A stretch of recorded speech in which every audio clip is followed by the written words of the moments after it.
Can it be said that American slavery, first 100 years of the existence of this country, can there be a case be made that it could have been a byproduct of Protestantism? Well, certainly in the way that it was. I mean, obviously, Catholic countries had slavery, Yes, true. but they were done a bit differently. So, for instance, in Louisiana, um, because the Code Noir, the Black Code as it was called, required that if you fathered a child on a slave woman, not only did you have to acknowledge them as your own, you had to provide for them as though they were your legitimate children.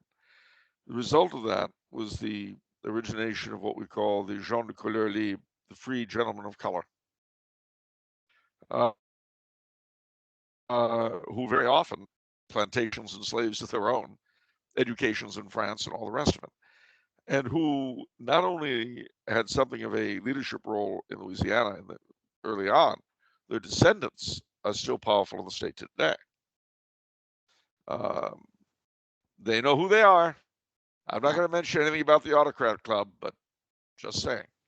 Anyhow, well, it just slipped out of my mouth. I didn't mean it. But uh, there, from the time Louisiana became American, their role was considerably diminished, and up until the Civil War, was being chipped away at legally, constantly. All right. Then what happens? Well, with slavery as it had been in the English colonies, and it was in the most of the United States, um, you fathered a child on a slave, you could get a better price for it, and the relationship was rather different, to say the least. That having been said, in the last 30 years of slavery's existence in America, there was something of a change in the institution. Now, I'm not quite clear as to what it was, but culminating in 1831 with the Nat Turner Revolt, which was a really horrific slave revolt in Virginia, um, it had been pretty bad, pretty tough in a lot of places, hence the Nat Turner Revolt. But when the war between the states came about, there was not a single slave revolt. And there's an interesting tie-in that people forget, and it's worth thinking about. The vast majority of the white male population of the South went off to fight in the war. And those who owned plantations and slaves, a minority, left their homes and their wives and children in the keeping of their slaves.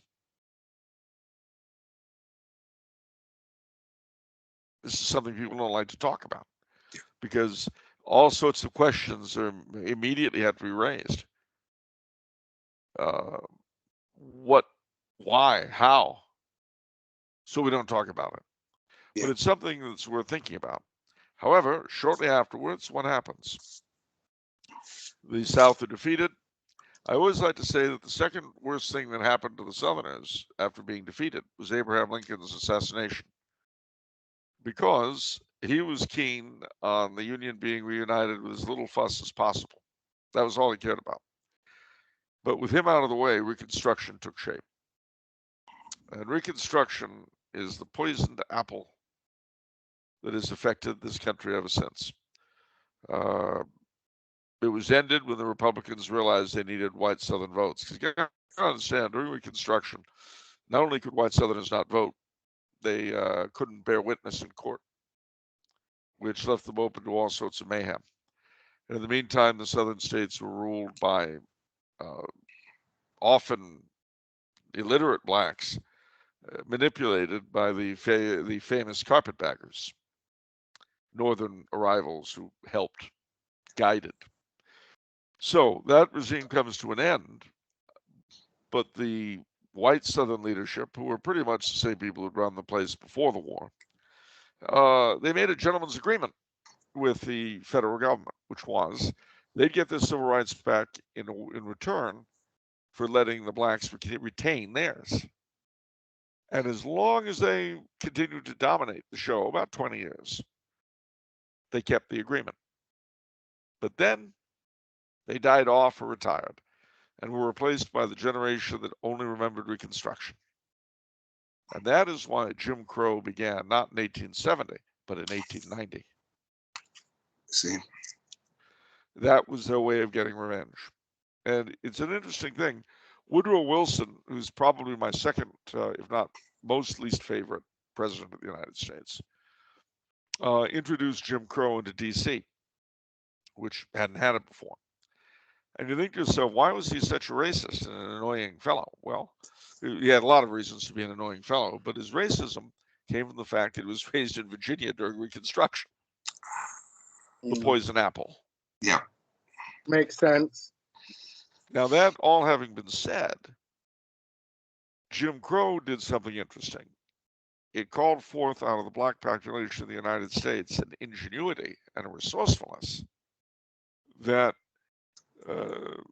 shall we say, racists would find impossible to believe.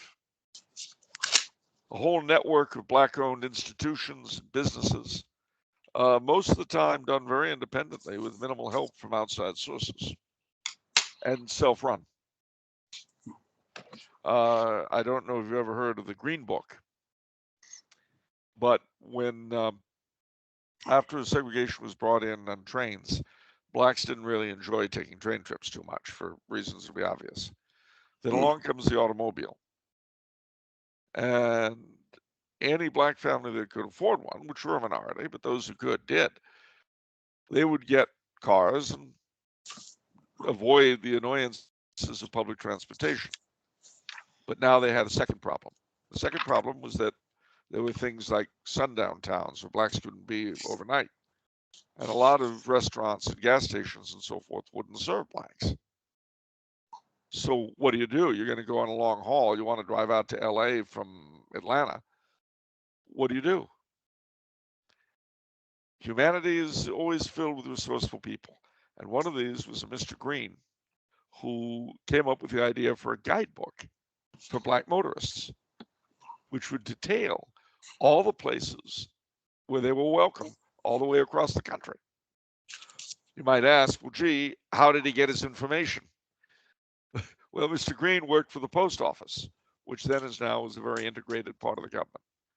He had informants in post offices all over the country.